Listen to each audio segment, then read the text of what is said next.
शरीर कहते हैं। गीता ने यमराज जी से कहा कि मरने के बाद आदमी कहाँ जाता है। यमराज जी ने कहा सुनो कहाँ जाता है, मैं आपको सुनाता हूँ। जब आदमी मरता है तो उसकी प्राण वायु निकलती है, आत्मा निकलती है और सूक्ष्म शरीर में प्रवेश कर जाती है। सूक्ष्म शरीर कौन? हमारे शरीर, हमारे 3 शरीर होते हैं।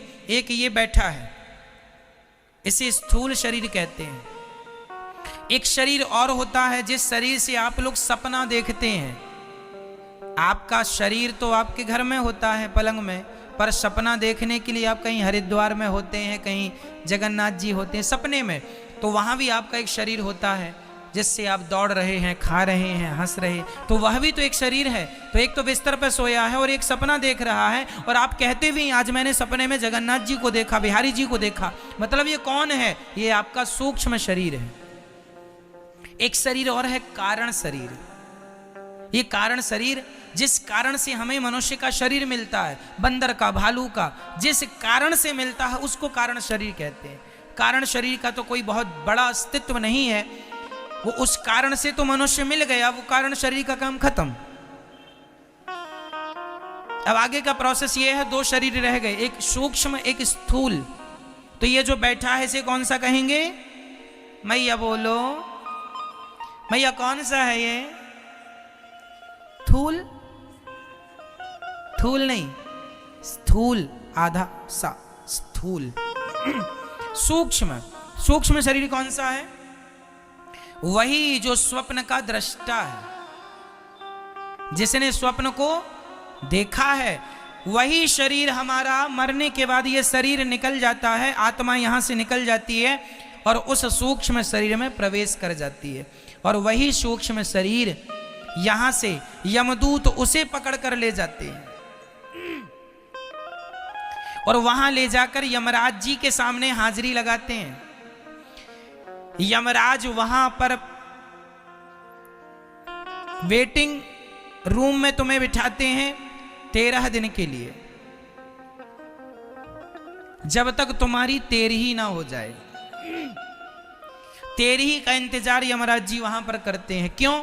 क्योंकि 13वीं में किया गया पुण्य तुम्हारे खाते में जुड़ता है। तो यमराज जी बोले आखिरी पुण्य और जुड़ जाए, फिर हिसाब करेंगे टोटल। तो फिर आप लोग जो 13वीं में ब्राह्मणों को खिलाते पिलाते हैं ना, समाज को, गांव को, वो सबको खिलाने पे उस आदमी के नाम से खिलाया, उस महिला के नाम से, उस जीव के नाम से खिलाया, वो पुण्य उसको मिलता है। तो 13 दिन बाद वहां पर आपका हिसाब किताब होता है। 14वें दिन यमराज जी वहां पर आपको सामने बिठाते हैं चेयर पर, कुर्सी पर, और वहां एक बड़ी टीवी लगी है। तो आपने जन्म से मृत्यु तक जो जो किया था सब रिकॉर्डिंग हो रही थी।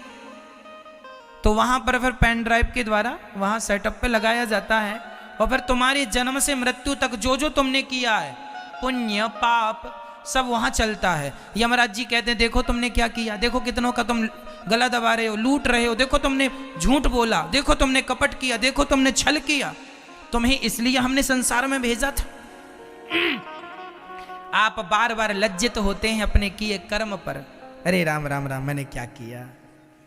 आप जब बार बार झूठ बोलते हैं, यहां तो बड़ा मजा आ रहा है, झूठ बोलो, झूठ बोलो, खूब पैसा कमाओ, कैसे भी कमाओ, गला दबा दो, मार डालो, कुछ भी करके लोग पैसा कमा रहे हैं। लेकिन वो ये भूल रहे हैं कि इसका हिसाब देना पड़ेगा। किसी को कौड़ी कम नहीं देता, किसी को दमड़ी ज्यादा, और समझदार तो चुप रह जाता, मूर्ख शोर मचाता, मेरे मालिक की दुकान में सब लोगों का खाता, बचेगा कोई नहीं। तुमने अंधेरे में भी जो पाप किया होगा ना, वहां सब रिकॉर्ड है, पूरी रिकॉर्डिंग है वहां।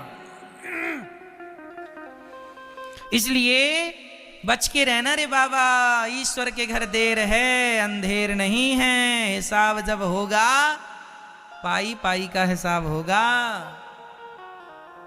कर लो तुम खूब अत्याचार, ध्यान रखना, भोगना तुम्हें ही है।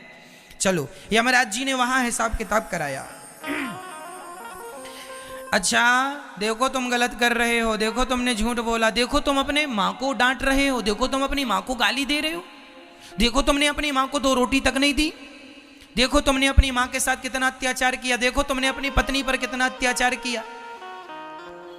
और ये बहुओं की फाइल जब खुलती है, देखो तुमने अपनी सास को कितना तंग किया है, कितना सताया है, तुमने ये अत्याचार किया। सारा हिसाब किताब यमराज जी वहां रखते हैं। और फिर सब आदमी लोग, हम लोग सब थर थर थर थर थर थर थर कांपते हैं। अब क्या होगा, अब क्या होगा वो भी बताता हूं। तो अब यमराज जी अपने दूतों को आदेश देते हैं, चलो भाई इनका हिसाब किताब करो कितना हुआ। वहां बिल्कुल अपडेट सॉफ्टवेयर है, तुरंत डाला, हिसाब किताब आ गया। इनके 5 किलो पाप हो रहे हैं और 100 ग्राम पुण्य है। पाप कितने निकले मैया, बोल दो मेरी मां। 5 किलो पाप और 100 ग्राम पुण्य। पुण्य 100 ग्राम, पूरी जिंदगी में 100 ग्राम पुण्य किया, और पाप 5 किलो। कई लोग तो 10-10 किलो करते हैं, पर हम तो यहां 5 किलो के हिसाब लेके चले।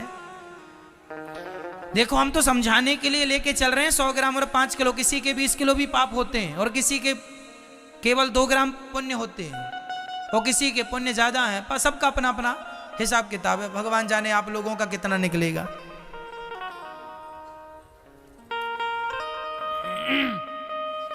तो वहां पर फिर यमराज जी, अब कितना निकला, 5 किलो पाप। माना कि 5 किलो पाप निकला, तो फिर यमराज जी बोलेंगे आपके पाप ज्यादा हैं, इसलिए अब आपको 84 लाख योनियों में हम भेज रहे हैं। तो तुम्हारे किए हुए पापों का दंड भोगने के लिए कुछ दिन वहां नरक में रखा जाता है, और नरक की यातनाएं दी जाती हैं, और फिर नरक से रिफर कर दिया जाता है। जैसे छोटे हॉस्पिटल से बड़े हॉस्पिटल मरीज को भेजा जाता है। अब ये हमारे बस का नहीं है, यहां जितना होना था हो गया, अब वहां ले जाओ, आगे का ट्रीटमेंट वहां होगा। उसी प्रकार से आप लोगों को पहले वहां नरक में रखा जाता, कुछ दिन वहां धुलाई उलाई होती है आप लोगों की। अब बड़ी बड़ी कढ़ाइयां हैं वहां पर, रौरव, महारौरव, कुंभीपाक, अंध्रतामिश्र, कालसूत्र, असीपत्रवन, सुकरमुख, ऐसे 28 नरक हैं। जो महिला दूसरे पुरुष से संबंध बनाती है उसे सुकरमुख नरक में डाला जाता है। वहां एक लोहे का पुरुष होता है गरम, और जो पुरुष दूसरी महिला से और जो महिला दूसरे पुरुष से संबंध बनाती है, तो वहां पर स्त्री महिला दोनों नरक में उपलब्ध हैं, लोहे के बिल्कुल गरम।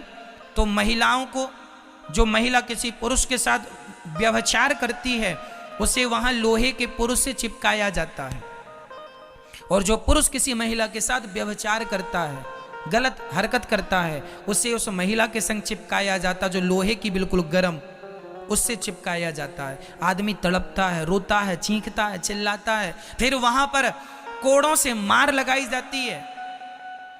वहां पर, वहां की जमीन तांबे की होती है, तांबा, नीचे से आग जल रही है, ऊपर सूर्य का प्रकाश है, और उस तांबे में सूर्य का प्रकाश, नीचे से आग, वहां दौड़ाया जाता है। यमदूत वहां कोड़े पे कोड़े, कोड़े पे कोड़े बरसाते हैं, और आप तो बार बार मूर्छित होते हैं, पर बार बार होश में लाके दिया मुंह में, दिया मुंह में, खूब मार मार के दौड़ाते हैं। और करेगा पाप। जैसे धोबी घाट में धोबी कपड़ों की धुलाई कैसे करता है, दे उठा उठा के, ले और पाप कर ले। मजा आ रहा था पाप करने में। पिट, यमराज कोड़े से जब यमदूत मारते हैं ना, नानी याद आ जाती है। अभी कर लो खूब पाप तुम। ये बहुएं सासों को खूब रुलाती हैं ना, तुम्हारा एक एक आंसू का हिसाब होगा वहां पर। कर लो तुम अत्याचार, बचेगा कोई नहीं। परमात्मा सब देख रहे हैं, अंधे थोड़ी हैं वो। लाख आंख से देख रहा है तुझे देखने वाला, सच की खेती कर ले चतुर नर, समय गुजरता जाता मेरे मालिक की दुकान में सब लोगों का खाता।